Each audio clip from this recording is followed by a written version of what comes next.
Bon ben, de retour, troisième phase. Je vous avais promis la phase électrique pour déjà aussi surtout vous remercier parce qu'il y a eu pas mal de commentaires, pas mal d'encouragement pour relancer cette moto. Et puis on va avancer. Maintenant, vérification. Aujourd'hui, essentiellement du câblage comment rapidement vérifier un câblage sans devoir tout sortir, tout démonter. Il est fatigué. On voit même que, voilà, par exemple, typiquement, on a tous les fils à nu. Ce qui pose pas forcément un problème.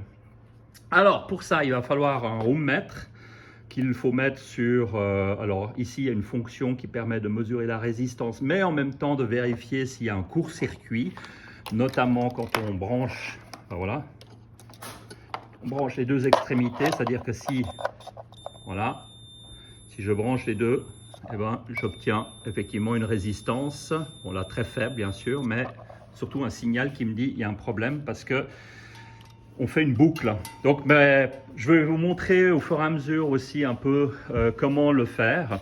Avant toute chose, avant même de tester ou de vérifier, de bonnes procédures, c'est de démonter les relais de démarreur, les relais de clignotant, de nettoyer les cosses, de bien souffler le redresseur aussi pour la régulation du voltage, pour la charge de la batterie.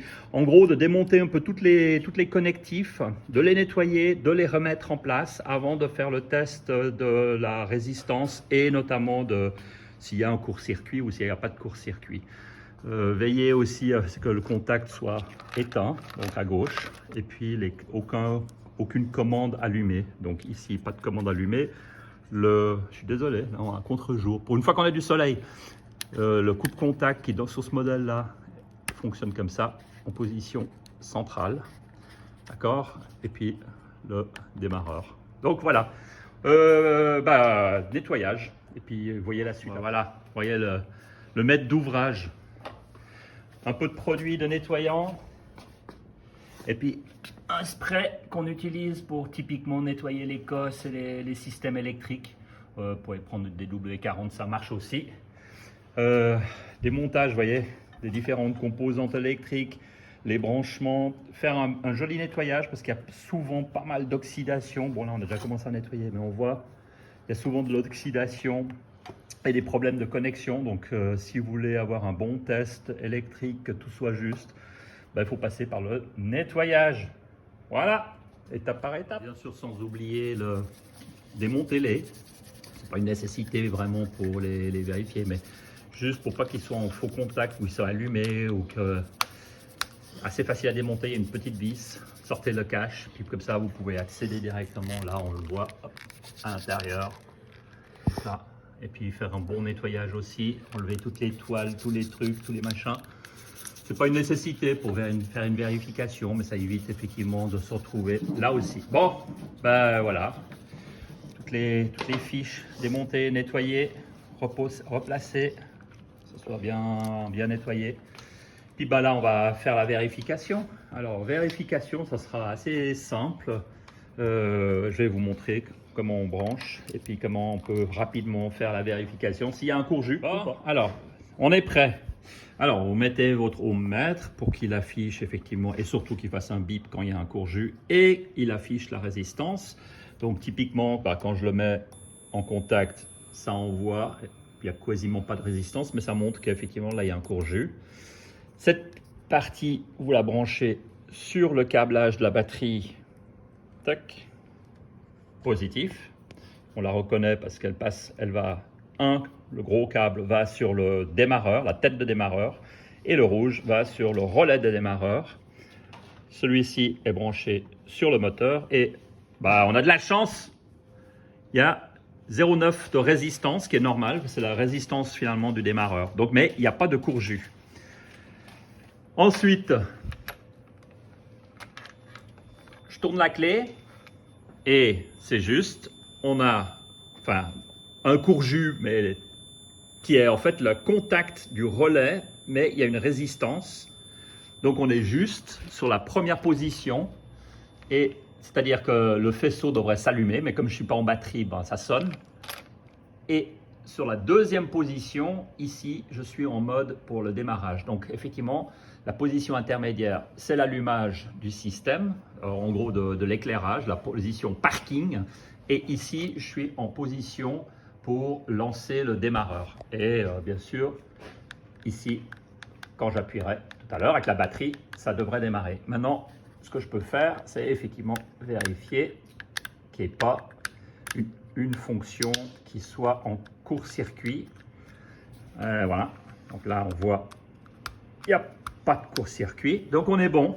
Bon, bah, une chose aussi sur ce modèle après les années 90-91, il y a un boîtier de fusibles. Vérifiez bien sûr que les 4 fusibles ont été changés, soient propres.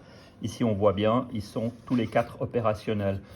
Quand on met la batterie, effectivement, c'est des petites sécurités supplémentaires qui font que on ne va pas carboniser le faisceau. Bon, ben là, on va faire un autre petit essai. Donc là, apparemment, donc on n'a pas de court-jus.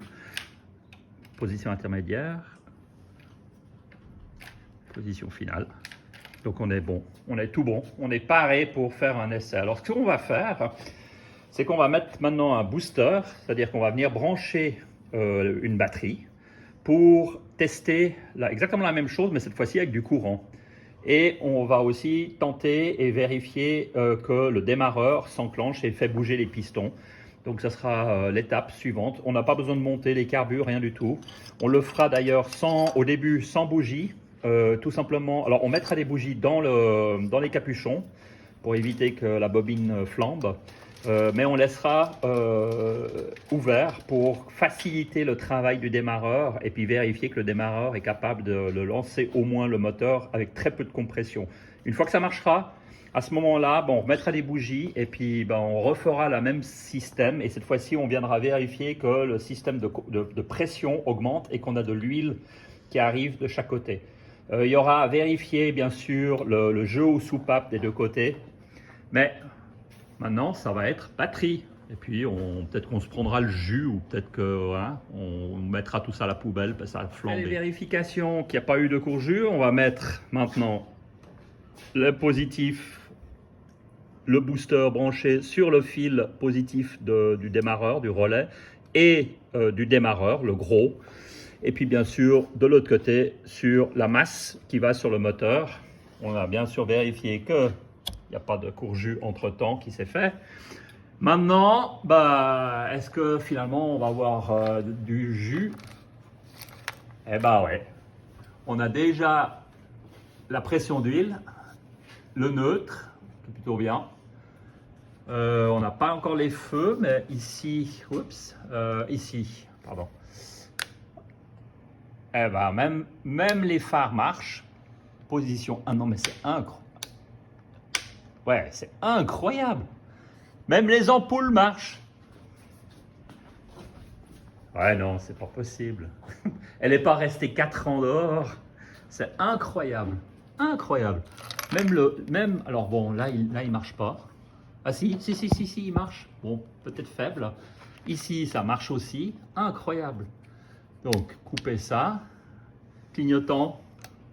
On a quand même un problème. Le relais marche. Là, ça ne marche pas. Il faudra vérifier le branchement. Et à l'arrière, ça marche. Donc, probablement qu'il y a un problème de branchement souvent à l'intérieur ici. Ah, on a la même chose de l'autre côté.